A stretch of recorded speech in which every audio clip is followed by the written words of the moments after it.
I threw out a lot of things like samplers, drum machines, keyboards, harmonicas, even digital reverbs, even digital tuners, to try to get down to basics, in the sense that, say, the way that the calculator sort of atrophied some people's ability to deal with mathematics. Well, it did mine anyway. Then a lot of high technology equipment, I find, can undermine the creative process. I'm an analog man. Yeah. I really am, and I use digital to an extent, but I think there's a lot of babies being thrown out with the bathwater with digital. Everyone's rushing headlong, and see, the term rock has different connotations for an Englishman than an American, probably. That I get. Well, at the time I was doing, in like 1979, 1980, using primitive samplers, and it was literally reel-to-reel tape machines. I was kind of out on a limb. There was a few other people doing that kind of stuff. It's now become so widespread.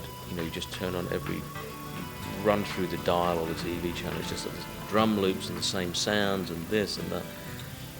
That's become very generic, and that's become the mainstream. So I've always been pretty open about my influences.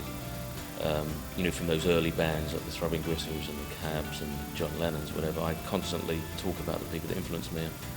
And I think it's really nice when people do that. I do hear a lot of my ideas, and for years I've heard it on other people's records, and musicians have told me, extremely well-known musicians have told me they got ideas from it, and they won't admit it publicly. I find that a bit irritating. It's like you just keep seeing stuff that you're doing cropping up in other people's stuff. You know they're doing it, they tell you you're doing it, and then no one ever admits it. But the main reason for doing the book with the album was because of the MP3 thing which is starting to happen.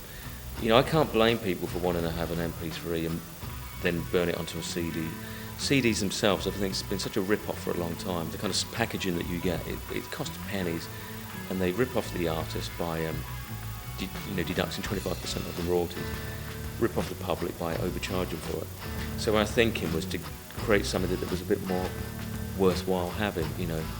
Like years ago, you'd have a nice gatefold sleeve, and I love all that stuff.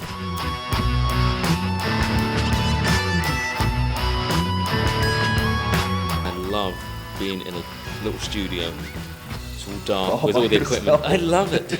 Or with the people you work with. It's fantastic. It's like being a boxer. You've got to work your way back up the rankings. You've got to wait for so long. Yeah. And you've got to start it small, because you don't know. There's many more bands that have come out when I've been away that are bigger than me now. They've come and gone while you've been gone. And they've come and gone.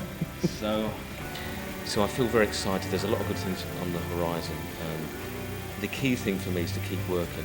And I've got tons more ideas than I know what to do with.